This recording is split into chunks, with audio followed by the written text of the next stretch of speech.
John and Hank Green recently did a video where they got onto the topic of whether it's good that life and consciousness exists. And Hank concluded that it is a good thing. Now, I think this is a super misguided conclusion, but before we get on to why, let's watch the clip. We want a simple, straightforward answer to, is humanity good or bad? Is humanity good news or bad news? Is humanity a gift or a curse? Like, is consciousness itself something to be reveled in or something to be despised? I do have a hard one with that.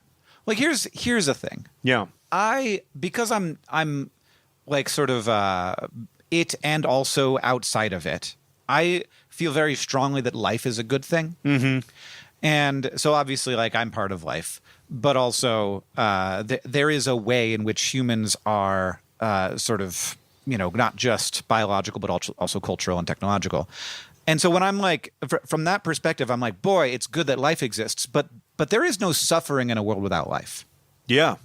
So the fact that the only world without suffering is a world without life. No suffering on Mars. If we wanted to completely destroy all suffering, we could just imagine a world with no living things and it would contain no suffering. And would that be a better world? And I don't have like a philosophical reason why, but I just believe that it is better to have life. Yeah. And so in the same way, I believe that it is better to have culture and it is better to have consciousness. So let's get one thing clear. I'm not coming at this from a position of hating on Hank and John. I actually really like a lot of the work they do. I think they do a lot of good in the world. I'm a personal fan of theirs. But I think Hank has gone super wrong here. Hank concludes that it's better for life and consciousness to exist. And the indecency of reaching this conclusion and making this judgment really comes to bear when you drill down into the specifics. Because the joy and the good, meaning, everything that you would point to that is valuable and worth experiencing and being alive for doesn't exist in a vacuum. How much of all those good things make the bad things worth it? Or to be more specific, what makes a little boy with bone cancer worth it? What makes a girl being buried alive by her family for having a friend that is a boy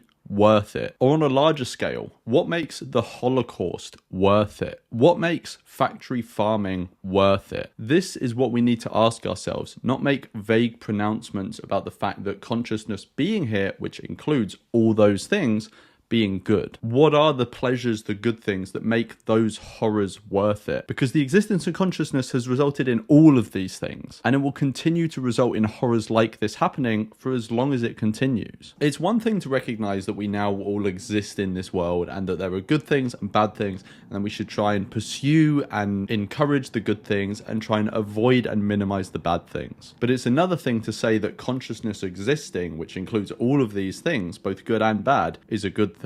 And it's a further thing to say that if you could go back and have your time again, you would set consciousness in motion, knowing the costs. And I'm not necessarily saying that Hank has said that last bit, but his actions do implicitly endorse this dynamic. By that, I mean that Hank has created children. He has created new consciousness into the world. And when you create someone into the world, you create a new consciousness, you're essentially appointing yourself as a salesperson for life. You sign someone up for a serious amount of suffering that they will go through over the course of their life. They will obviously die as well. And you're gambling with their life such that they may fall afoul of one of the horrors that I was talking about before. Each of those things that I was talking about, like bone cancer or the Holocaust or factory farming, can only exist because the beings who perpetrate it and fall victim to it are brought into existence in the first place. And by creating a child, Hank and everyone else that procreates endorses and facilitates the continuation of consciousness being in existence. And more people will experience the suffering that will be in their lives,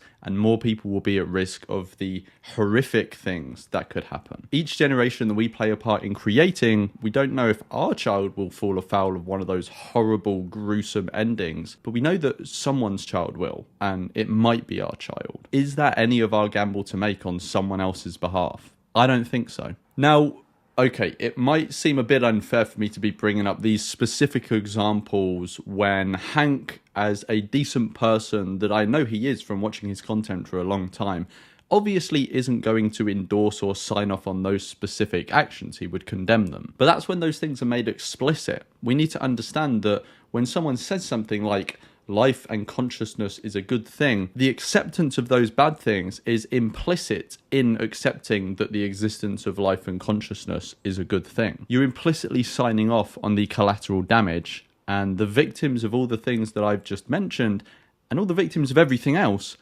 are that collateral. By creating new children, and in so doing creating new consciousness, we're ensuring future victims for the horrible things that could happen. Each of us has the option of not partaking in the creation of new beings and perpetuating the cycle of consciousness. We as existing beings can instead focus on trying to do the best we can while we're here, enjoying ourselves, trying to make others' lives as good as possible, like John and Hank actively do themselves, and I support them in the work that they do. Now that we're all here, you can embrace life and do good for others like I know Hank and John do. Just don't create anyone else into this mess. Let me know what you think in the comments below. I'll see you in the next one. And as John Green said, no suffering on Mars.